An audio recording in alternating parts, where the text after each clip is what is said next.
Hello there, Star Wars toy fans. This is Jim. Welcome to my channel. Well, this is part 2 of the Jabba's Palace / Sail Barge figures that I have in my collection. And there's a lot of singletons here, mostly that produced by Hasbro. Well, we'll start first with the Rancor Keeper. I used to have this mint on card, and when I sold my collection, he went with it. And I never got a loose one because I just wasn't all that impressed, I guess. But this is the one from my childhood. This came out in 1984. And he happens to have this staff here. This does come off. He has 5 points of articulation, so the head rotates, the arms go up and down, and then of course the legs move so he can fully sit. And that may not be a big deal for a lot of collectors, but for me as a kid, you know, we'd put the guys in ships and so forth, and I don't think he'd fit in a whole lot of ships, but that's what it is. Now let's move directly behind the Rancor Keeper, and we have the Power of the Force figure, a Man-O-Man.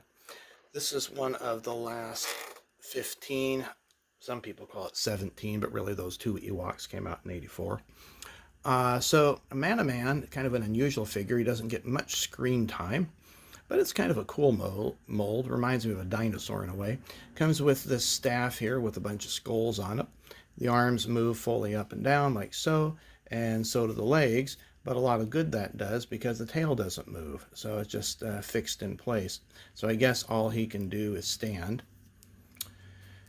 And again, this came out in 1985. Now, the 2001 Power of the Jedi Man-O-Man, this is considered a deluxe figure.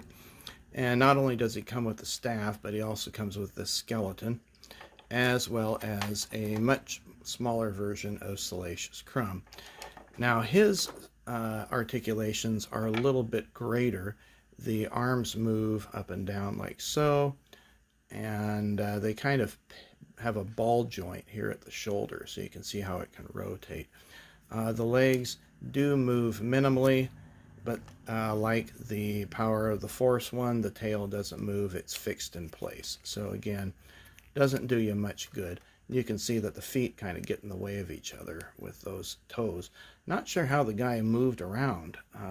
The wrists do also turn, so you can get a little bit better angle of how he's going to hold his weapon.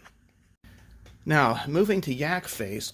Yakface, this is one that was produced in 1997, part of the Power of the Force 2 series. And you can see he has this staff, pretty neat.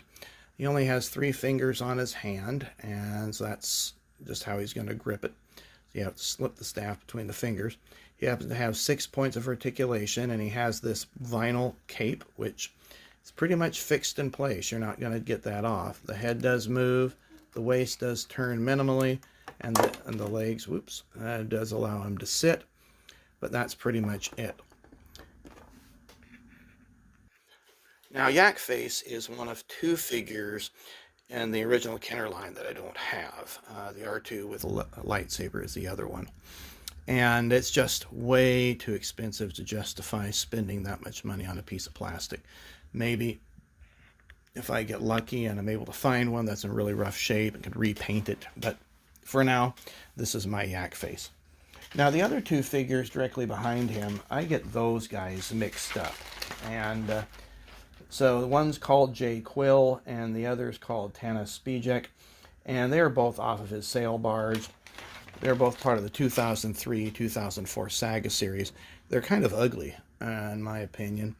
So anyway, lots of articulations. The head moves. It's got this weird-looking rifle, and I don't particularly like how this is molded.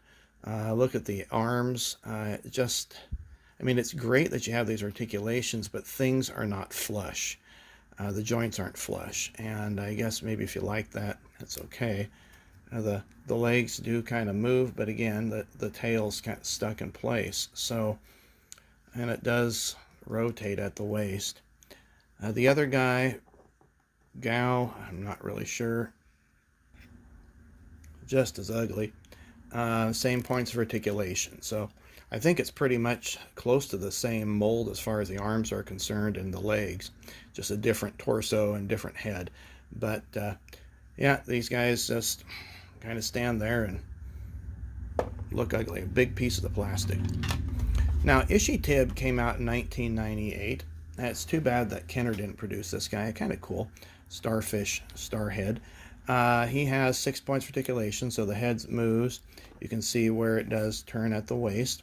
And this cape could come off, a robe or whatever you want to call that, so that way you can fully use it again, or use the figure. Again, I wish that they had done these in fabric, and then he comes with just a single blaster. That's kind of unusual looking. Now, Pode Snitkin was part of the exclusive fan club.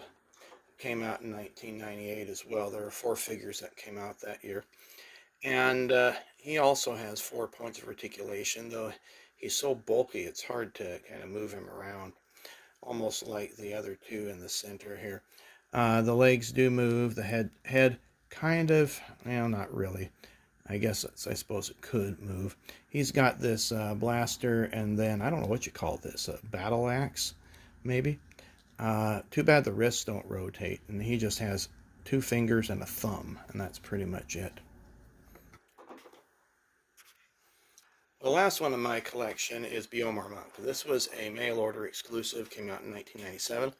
These are the instructions on how to assemble it. So you have here the back of, I'm not sure, trying to remember what the names for spider is. The abdomen, I guess, attaches to the thorax, and then you have the legs that snap on like so. And so this is it. Kind of a unique creature in that this claw moves up and down. This can swivel around, and the legs move. We used to have a towel rack that hung up in the bathroom, and I hung this thing on the towel rack as my one evening, and my wife got ready for work and saw this spider. She was not exactly happy. I didn't see the thing for a month. She hid it from me. So anyway, she doesn't like bugs. Well, that's my collection. I hope you enjoyed it. Please give the video a thumbs up if you did. Take care. We'll see you on a future one.